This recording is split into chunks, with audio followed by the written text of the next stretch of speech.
20, and we're going to talk about Manasseh. Now, we had righteous Zedekiah. Manasseh was only 12 years old when he began to reign. If you think about it, it's interesting. If he was 12 years old, if Zedekiah was reigned until he died, then Manasseh would have been born during that extra time he had after he got sick last time. He wouldn't have even been born when Zedekiah got sick. Or maybe he was really young and Manasseh took over before the end of the 15 years. What we do know is that he was 12 years old. And when he began to reign, and he reigned 55 years in Jerusalem. So he lived quite a long time, and his mother's name was Hephzibah. And he did that which was evil in the sight of the Lord, after the abominations of the heathen, whom the Lord cast out before the children of Israel.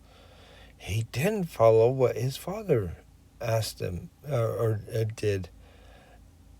And we see this quite a few times where the righteousness doesn't just pass on. And it's hard for a parent when they see their children make choices that they don't wish them to, or they wish that they'd be different, but they have to be themselves.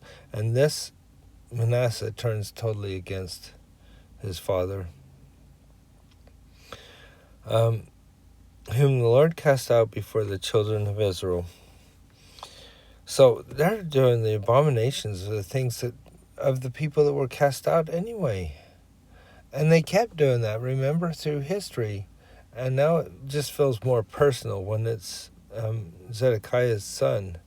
For he built up again the high places which his father tore down, which Hezekiah's father had destroyed. And he reared up altars for Baal and made a grove, and did Ahab,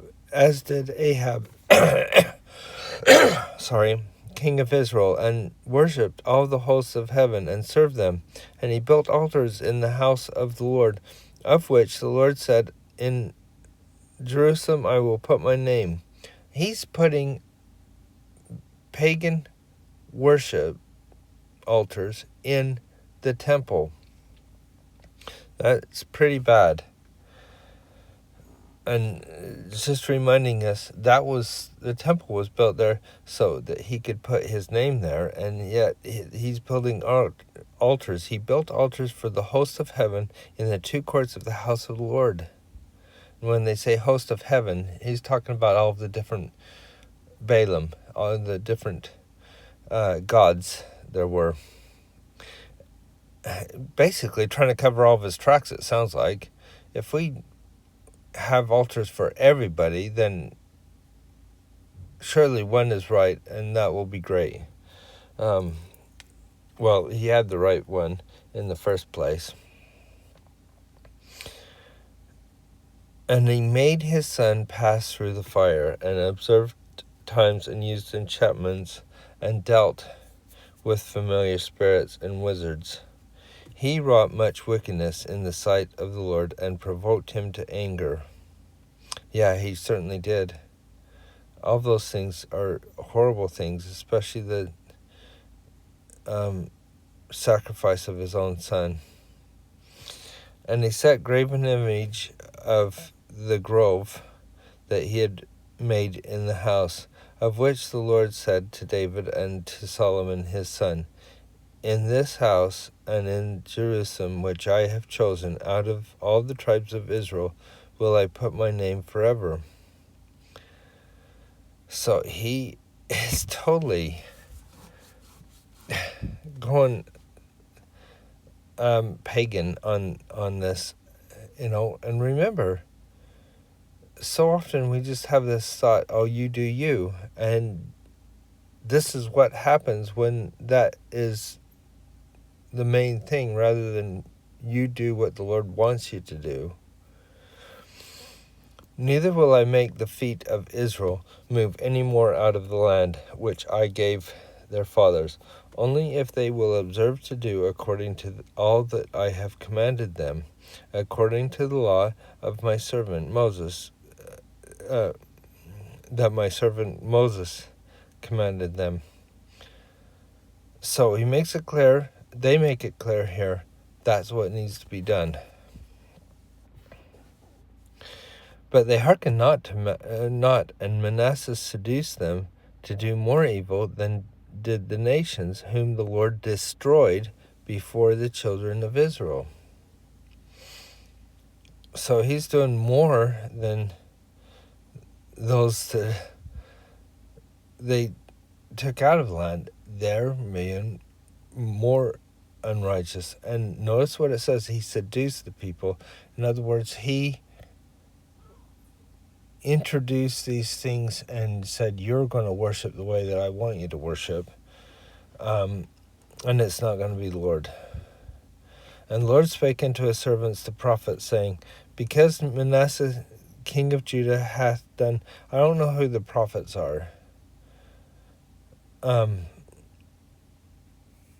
but this is what they say: because Manasseh king of Judah hath done these abominations, and hath done wickedly above all the Amorites did, which were before him, and hath made Judah also to sin with his idols. Therefore thus saith the Lord God of Israel, behold, I am bringing such an evil upon Jerusalem and Judah, that whosoever heareth of it, both his ears shall tingle, and I will stretch over Jerusalem the line of Samaria, and the plummet of the house of Ahab. And I will wipe Jerusalem as a man wipeth a dish, wiping it and turning it upside down. What imagery? First of all, he's saying that he's going to stretch over Jerusalem the line of Samaria. That means Samaria has been conquered, so they're going to be conquered as well. I will wipe Jerusalem as a man wipeth a dish. Like when they're cleaning the dish afterwards and you take everything off, he's going to do that to Jerusalem. Everybody's going to be taken out. It's going to be totally cleansed of them.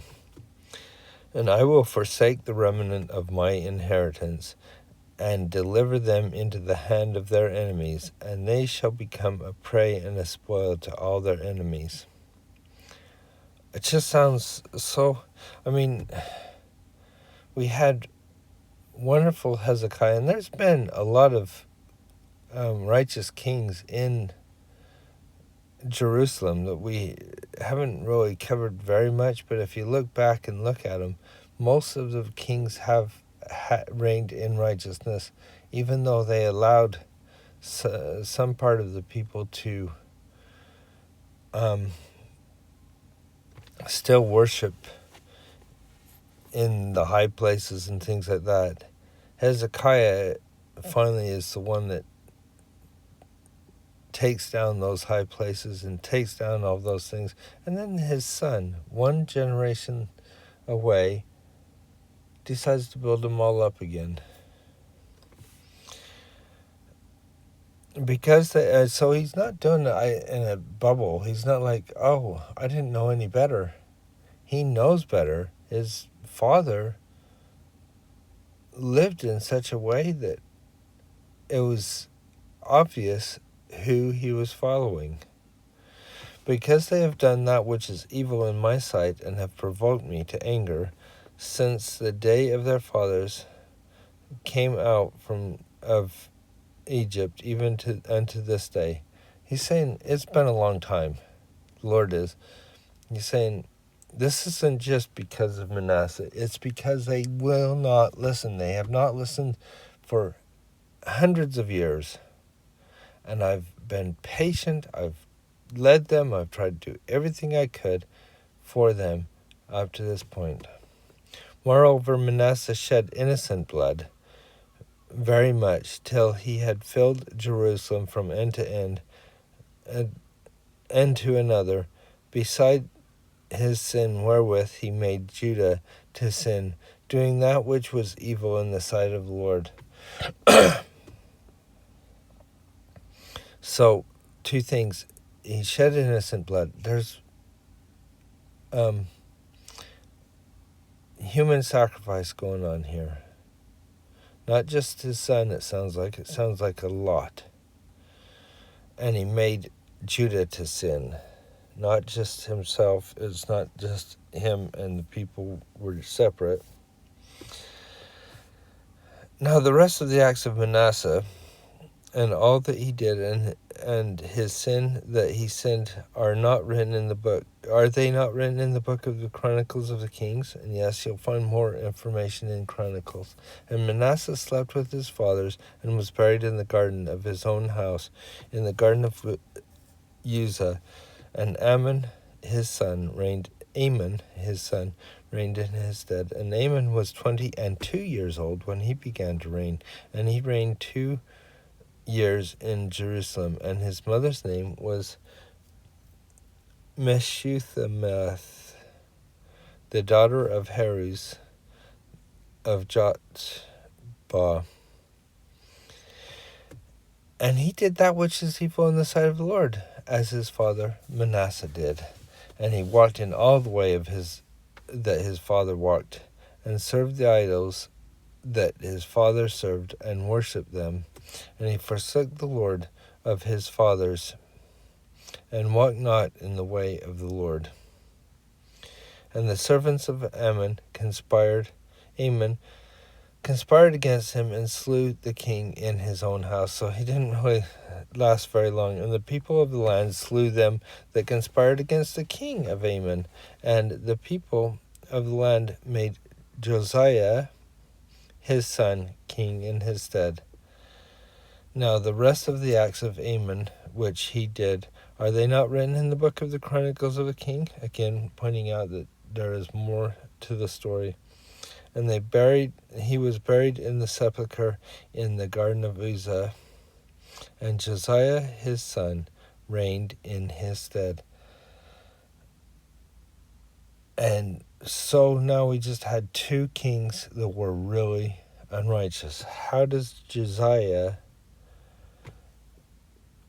able to reign in nothing but wickedness if all he's seen is wickedness in his day? We'll find out.